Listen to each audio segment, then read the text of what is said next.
श्रोतेहो नमस्कार. Radio MGIRI 90.4 FM वर मी आजी सुहास आपणा सर्वांचं अगदी मनापासून स्वागत करीत आहे. मित्रांनो, आज आपण जागतिक मानसिक आरोग्य दिन या विषयावर आपण चर्चा करणार आहोत आणि या चर्चेसाठी आपल्या या स्टुडिओमध्ये उपस्थित आहेत doctor Manali Randive Sabane, Manashastra clinic Wardha Nagpur, director founder and senior psychologist, Acharya Vinoba Bhave ग्रामीण रुग्णालय सावंगी मेघे वर्धा. सबाने मॅम यांना जवळपास 15 वर्षाचा अनुभव आहेत. त्यासोबतच आपल्या या ठिकाणी उपस्थित आहेत श्री सुमित लता प्रकाश ओगेमोगे, behaviour therapist, psychologist, REBT and CBT. सरांना सुद्धा जवळपास 5 वर्ष अनुभव आहेत. श्रोतेहो, आज आपण चर्चा करणार आहोत जागतिक मानसिक आरोग्य दिन या विषयावर आणि यावर्षीची थीम आहे कामाच्या ठिकाणी जोपासायचा मानसिक आरोग्य.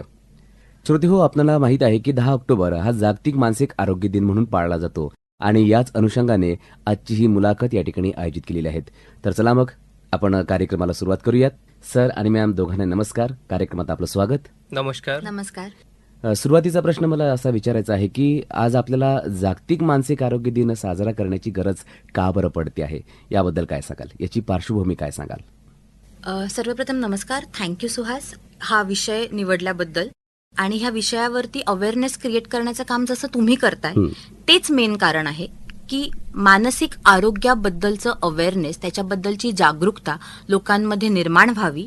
अजूनही 2024 मध्ये देखील आपल्याकडे मानसिक आरोग्यासाठी मानसोपचार तज्ज्ञ किंवा मानसशास्त्रज्ञाकडे जायचं, सायकॅट्रिस्ट किंवा सायकोलॉजिस्टकडे जायचं म्हणजे भुवया उंचावल्या जातात की अरे कशाला, वेड लागलाय का? म्हणजे 2024 साली सुद्धा आपण हा विचार करतो की अरे हा सायकोलॉजिस्टकडे का जातोय, म्हणजे ह्याला काहीतरी त्रास आहे किंवा हा वेड लागला. तर हेच आपल्याला खोडून काढायचं आहे, ज्याला आपण एक स्टिग्मा म्हणतो. मेंटल हेल्थ रिलेटेड जो स्टिग्मा आहे ते खोडून काढण्याकरताच वारंवार वर्षोनवर्ष एखादा डेडिकेटेड दिवस असला, वर्ल्ड मेंटल हेल्थ डे म्हणजे जागतिक मानसिक आरोग्य दिवस, तर त्याबद्दल चर्चा होते, वेगवेगळ्या माध्यमांमधून त्याबद्दल जागरूकता निर्माण होते आणि अगदी खेड्यापाड्यांपासून ते शहरांपर्यंत सगळ्यांपर्यंत ह्याचा निरोप पोचता येतो की जागतिक मानसिक आरोग्य दिवस जोपासायला पाहिजे, सेलिब्रेट करायला पाहिजे. आणि मानसिक आरोग्य ही तितकंच महत्वाचं आहे जितकं शारीरिक आरोग्य. नक्कीच. आपली आजकालची सगळ्याच पिढीची वाटचाल ही आरोग्याकडे असतेच. निश्चितच. आपण डाएट्स करतो, आपण एक्सरसाइज करतो, मग आपण मानसिक आरोग्य तरी कसं जपायचं आणि त्याचं महत्व नाहीये का? जर शरीर आपलं तंदुरुस्त असेल पण मन आनंदी नसेल तर कशाचाच आनंद घेता येणार नाही. निश्चितच. आपलं शरीर अगदी हंतरुणाला खिळलेलं जरी असलं पण मन आनंदी असलं तर तिथे सुद्धा झोपलेलं असताना सुद्धा आपल्याला छान आनंदी आयुष्य, क्वालिटी ऑफ लाईफ चांगलं असलेलं आयुष्य जगता येऊ शकतं. त्यामुळे मानसिक आरोग्य दिवस फार महत्वाचा आहे. नक्कीच. आणि याची गरज का पडावी हा सुद्धा एक महत्त्वाचा प्रश्न आहे मित्रांनो. आणि म्हणूनच ही मुलाखत घेण्याचा योग या ठिकाणी आलेला आहे की मानसिक आरोग्य इतकं वाढलेलं आहे. आपण विचार जर केला तर युवक असेल आणि आजच्या पिढीला सध्या याची जास्त गरज वाटते आहे, कारण की स्ट्रेस खूप वाढलेला आहे आणि म्हणूनच या माध्यमातून आपण ही मुलाखत या ठिकाणी घेत आहोत. मॅम, पुढचा प्रश्न मला या ठिकाणी विचारायला आवडेल की मानसिक आरोग्य म्हणजे नेमकं काय, आणि महत्त्वाचं म्हणजेच की मानसिक आरोग्याचे काही प्रकार असतात का? ओके. सो मानसिक आरोग्य हे आत्ता आपल्याला नव्याने शब्द कळला असं नाहीये. वर्षांपासून मानसिक आरोग्याबद्दलची जागरूकता आहे, अगदी 90s म्हणजे 80s 70s पासून सुद्धा. पण काय ना, त्याचा दृष्टिकोन कायम हा मानसिक रुग्णांवरती होता की ज्यांना मानसिक आजार आहेत किंवा ज्याला आपण सायकॅट्रिक इलनेस म्हणतो. मग अगदी कॉमन शब्द आपल्याला माहिती आहेत आजकाल, अँझायटी, डिप्रेशन तर अगदी 8वी-9वीतली मुलं सुद्धा सांगतात आपल्याला. पण ते नेहमी मानसिक रुग्णांबद्दल किंवा मानसिक आजारांबद्दल बोललं जातं. तो दृष्टिकोन बदलायचा आहे. ही जबाबदारी आपली आहे की आपण मानसिक आजार नव्हे तर आरोग्य जोपासण्याकडे, म्हणजे नॉट मेंटल इलनेस तर मेंटल वेलनेसकडे आपला अप्रोच असायला पाहिजे की मला माझं मानसिक आरोग्य कसं जपता येईल. आणि मानसिक आरोग्य म्हणजे नक्की काय, तर मी विचार माझे अगदी सुरळीत आहेत का, विचारांमध्ये अडचण येते का, विचार माझे निराशावादी आहेत की आशावादी आहेत ह्याची जाण असणं. बरोबर. माझ्या भावना मला कंट्रोल करता येत आहेत का, त्या मला जिथे हव्या तिथे, समजा फॉर एक्झाम्पल मला अचानक राग आला, राग ही भावना आहे आणि ह्याच्याबद्दल काही वाईट नाही, राग सगळ्यांनाच येतो आणि यायलाही पाहिजे. पण तो नको त्या ठिकाणी दाखवणं आणि मग कामाच्या ठिकाणी बॉसनी ओरडलं म्हणून बॉसला कानाखाली मारणं हे काही योग्य नाही. मग ती भावना मला कंट्रोल करता येते का आणि त्याचा मी चांगला वापर म्हणजे सेल्फ मोटिवेशन करता त्याचा वापर करून कामात त्याचा चेंज दाखवते का, हे डेफिनेटली मानसिक आरोग्याचं एक लक्षण राहील. मला भूक व्यवस्थित लागते का, मला झोप व्यवस्थित लागते का, झोप माझी काय म्हणतात त्याला क्वालिटी स्लीप आहे का, म्हणजे वारंवार डिस्टर्ब होत नाही आहे ना, किंवा मला पहाटेच अचानक 3 वाजता दररोज 3 वाजता जाग येते, अशी खूप लोकांचे कंप्लेंट असते. हे डिप्रेशनचं एक लक्षण आहे. किंवा रात्री उशिरापर्यंत मला झोप लागत नाहीये, ही तर आजकालच्या तरुण पिढीची खूपच कॉमन कंप्लेंट आहे. 8वीतली मुलगी सुद्धा, तिचे आई वडील सुद्धा येऊन मला सांगतात की रात्री 2 वाजेपर्यंत मोबाईल बघत जागते, मग शाळेत उठून जात नाही. तर हे मानसिक आरोग्य ढासळण्याचं पहिलं लक्षण आहे की का तिला गरज भासते एवढ्या उशिरापर्यंत जागत बसण्याची आणि मोबाईल बघण्याची. कारण त्यामागे काहीतरी आपल्याला घरातल्या सिच्युएशन मधनं शोधावं लागेल की असं काय आहे जे तिचं मानसिक आरोग्य धोक्यात टाकतंय. सो असं मानसिक आरोग्याचे प्रकार असतात. आय थिंक सुमित आपल्याला त्याबद्दल सांगू शकेल जास्त. सर काय म्हणाले याबद्दल, प्रकार असतात का यामध्ये? हो, मानसिक आरोग्यामध्ये वेगवेगळे प्रकार असतात. जसं भावनिक मानसिक आरोग्य, तसंच सोबत त्याला काय म्हणतात, कॉग्नेटिव्ह मानसिक आरोग्य नावाचं एक कन्सेप्ट आहे. कॉग्नेटिव्ह मानसिक आरोग्य म्हणजे काय की आपल्या अवतीभोवती प्रेझेंटमध्ये ज्या ज्या गोष्टी घडत आहेत त्यावर आपण फोकस असलं पाहिजे. म्हणजे तुम्ही मला जो प्रश्न विचारला त्याच्यावर माझं लक्ष आहे का, त्याला मी किती कशा पद्धतीनं समजून घेतोय आणि त्याला मी कसं उत्तर देतोय, याला कॉग्नेटिव्ह मानसिक आरोग्याची संकल्पना म्हणता येईल. आणि मुळात मगाशी मॅमने बोलला होता की विचार, भावना आणि त्याच्यावर आपलं डिपेंड असतं आपण कसं रिॲक्ट करतो, बिहेव कसं करतो. ज्या पद्धतीनं आपण विचार करत जातो त्याच पद्धतीनं आपल्याला भावना जाणवत असतात आणि जशा भावना जाणवतात तसंच आपलं रिॲक्शन किंवा बिहेवियर असतं, आपली वागणूक असते. तर मानसिक आरोग्य जर जपायचं असेल तर आपले विचार, भावना आणि त्या अनुषंगाने आपलं बिहेवियर हे एका लाईन मध्ये असलं पाहिजे, असं मला वाटतं. निश्चितच. अगदी बरोबर. एक एक्झाम्पल देऊ का? नक्की चालेल. जसं सुमित सांगत होता, विचार, भावना आणि वर्तन हे सायकॉलॉजीचे किंवा मानसशास्त्राचे 3 आपण पिलर्स म्हणूया. ओके. आणि हे कोणत्याही माणसाच्या मानसिक आरोग्य तपासायचं असेल तर ह्या 3 गोष्टींवरती आम्ही भर देतो. तर त्याच्यामध्ये तुम्हाला मी एक्झाम्पल देते. जसं सुमित सांगत होता की विचार काय आहे त्याच्याशी निगडीत आपली भावना असते आणि तसंच वर्तन आपण करतो.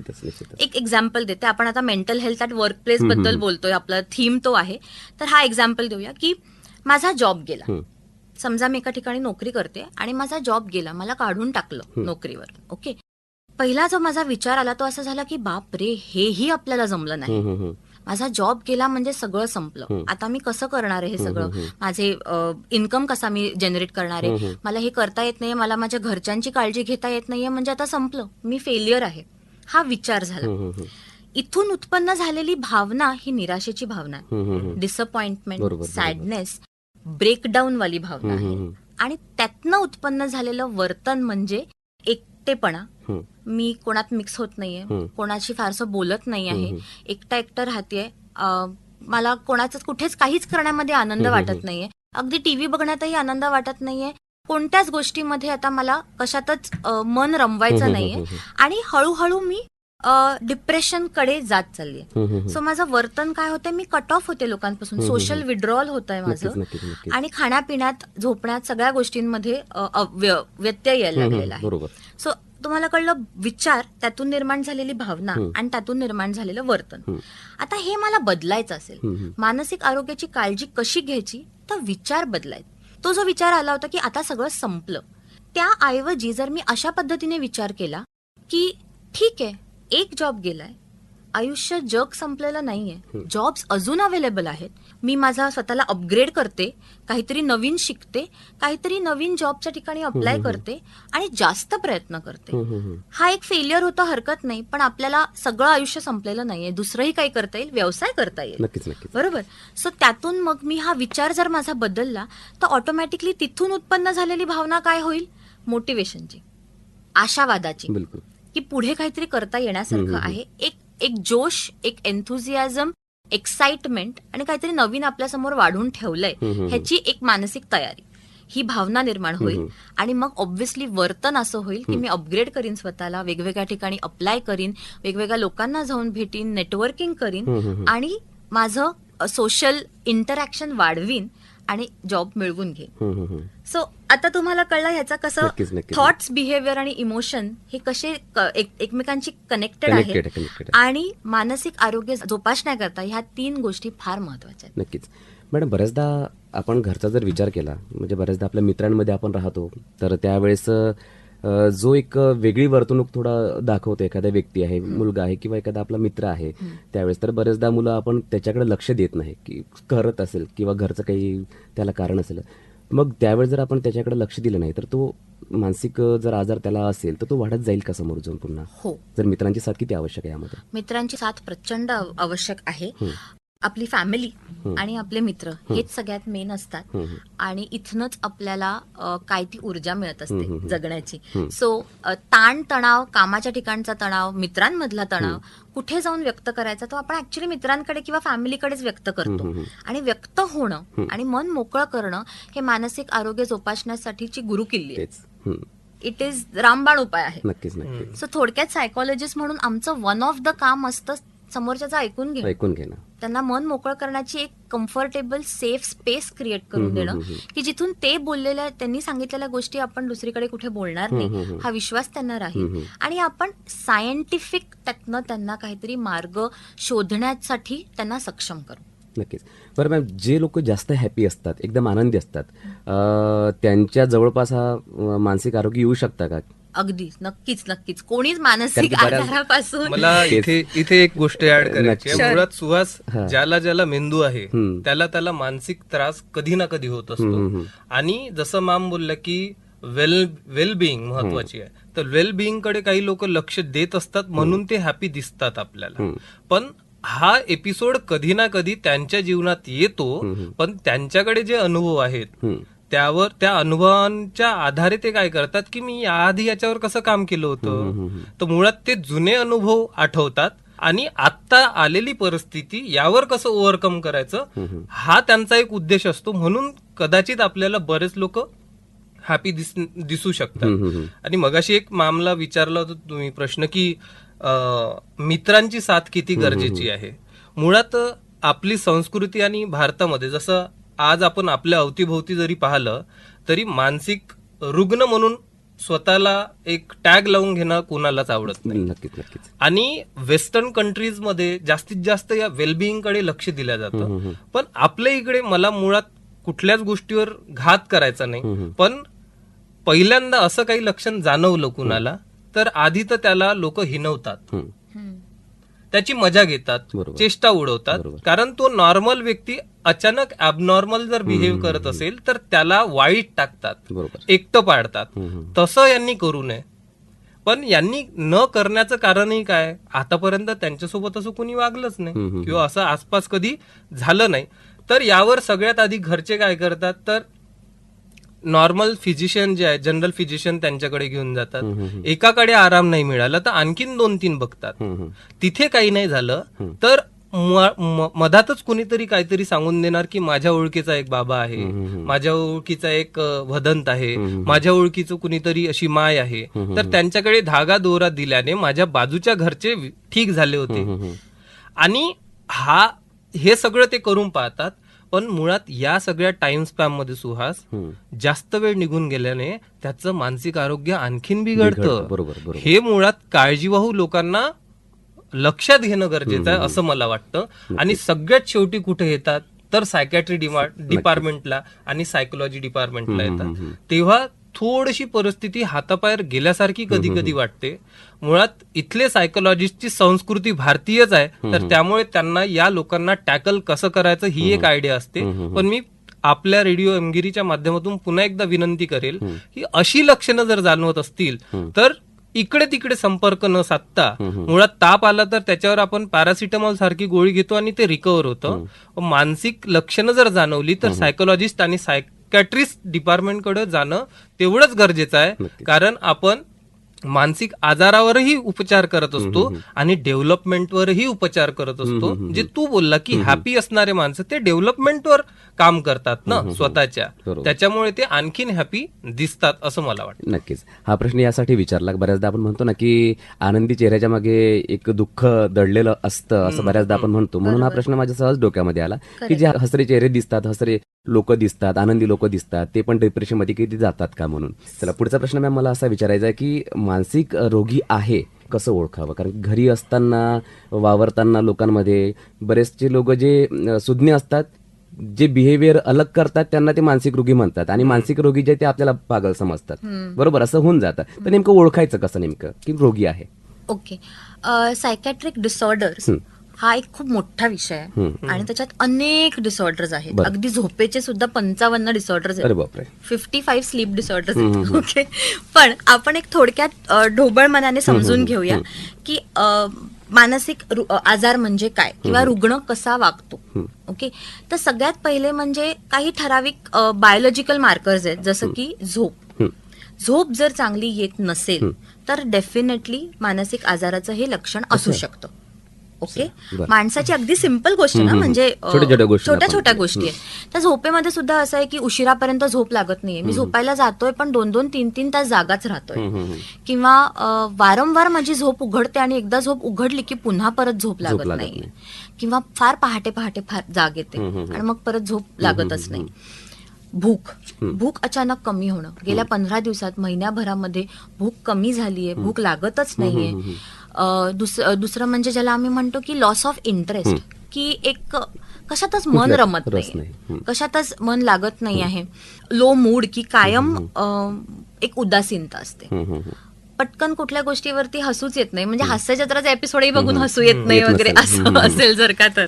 किंवा असं जरी असेल की फार चिंता, अति चिंता, प्रत्येक गोष्टीची प्रचंड चिंता आणि एक्स्ट्रीम विचार, की आत्ता 5 वाजता मुलगा घरी येणार होता, 4:15 झालेत आला नाही. हे सगळ्या आयांची काळजी असते, पण तिथून डायरेक्ट विचार, आता ऍक्सिडेंटच झाला असेल आणि त्याच्यात तो गेलाच असेल, इथपर्यंतचा एक्स्ट्रीम विचार, आणि त्यामुळे हातापायाची ताकद निघून जाणे किंवा पायाखालची जमीन गेल्यासारखं, अरे झालं काहीच नाही आहे, पण अति विचार करून आपण, एक्स्ट्रीम विचार करून अगदी टोकाची भूमिका किंवा टोकाच्या विचाराकडे जातोय, डेफिनेटली मानसिक आजाराचं लक्षण. सोशल विड्रॉल जे मी सांगत होते, की अचानक लोकांशी बोलणं कमी झालंय, एकटा राहायला लागलाय. ह्या बऱ्याचशा पॅरेंट्सचे कंप्लेंट्स असतात की माझा मूल टीनेज मधलं कोणात मिक्सच होत नाही, घरी पाहुणे येतात तरी हा रूम मधनं बाहेरच येत नाही, एकटाच राहतो, कोणाशी बोलतच नाही, तुसड्यासारखा वागतो. ओके, डेफिनेटली मानसोपचार तज्ञांकडे घेऊन जाण्यासारखी गोष्ट आहे. त्यानंतर जर आपल्याला अगदी आता 15 सप्टेंबरला ना सुसाईड प्रिव्हेन्शन डे झाला, त्यामुळे आपण थोडंसं त्याच्याबद्दल बोलूया की आत्महत्येचे विचार येत आहेत मनात. आता आत्महत्येचे विचार ऍक्च्युली सगळ्यांच्याच मनात कधीतरी येऊन जाऊ शकतात, त्याच्यात काहीच वावगं नाही आहे, पण वारंवार येतात. त्याबद्दलचे मी विचार करतोय, त्याच्याबद्दल मी रिसर्च करतोय, त्याच्याबद्दल मी कृती कशी करायची इथपर्यंत विचार करत आहे, त्याचं प्लॅनिंग करून ठेवतोय की असं करीन, मग कोणी जेव्हा नसेल घरी तेव्हा करीन. हे जर विचार तुम्हाला येत असतील तर डेफिनेटली मानसोपचार तज्ञांना भेटा, आणि ह्यावर आपण उपचार सगळं करू शकतो आणि ह्यातनं तुम्हाला बाहेर काढू शकतो. बरोबर. आणि जर एखादा मित्र असं आपल्याला बोलून गेला की असंच की मला ना सगळं संपवून टाका असं वाटतंय, तर ह्याला सिरियसली घ्या, हे उडवू नका, मस्करीत घेऊ नका, ह्याला सिरियसली घ्या, शांतपणे त्याच्या खांद्यावर एक हात ठेवा आणि त्याला विचारा की काय झालंय रे, सांग ना मला, आणि त्याला मोकळं व्हायचा चान्स द्या. असं कसं तू म्हणतोयस, चल काहीतरी फालतू, असं करू नका. कारण मानसिक आरोग्य कोणाचं कधी ढासळेल आपल्या आजूबाजूच्या लोकांचा ते सांगता येत नाही, आणि ते चेहऱ्यावर दिसतही नाही, ते मनात असतं ना. त्यामुळे ते लोकांना जाणून घ्या, त्यांच्याशी संवाद करा, तर तुम्हाला कळेल की हा व्यक्ती करेक्ट ट्रॅकवर आहे का, थोडासा त्याची गाडी सरकते, आणि त्याला मदत करा. नक्कीच. श्रोते हो, आताच आपण जागतिक मानसिक आरोग्य या दिनानिमित्त कामाच्या ठिकाणी जोपासावयाचे मानसिक आरोग्य कसे असायला हवे याविषयी डॉक्टर मनाली रणदिवे सबाने, मनशास्त्र क्लिनिक वर्धा, त्यासोबतच श्री सुमित लता प्रकाश उगे मुगे, behaviour therapist and psychologist, Acharya Vinoba Bhave ग्रामीण रुग्णालय सावंगी मेघे वर्धा येथील डॉक्टरांशी संवाद साधला. श्रोते हो, या कार्यक्रमाचा उर्वरित भाग आपण ऐकणार आहोत पुढील कार्यक्रमात. तोपर्यंत नमस्कार.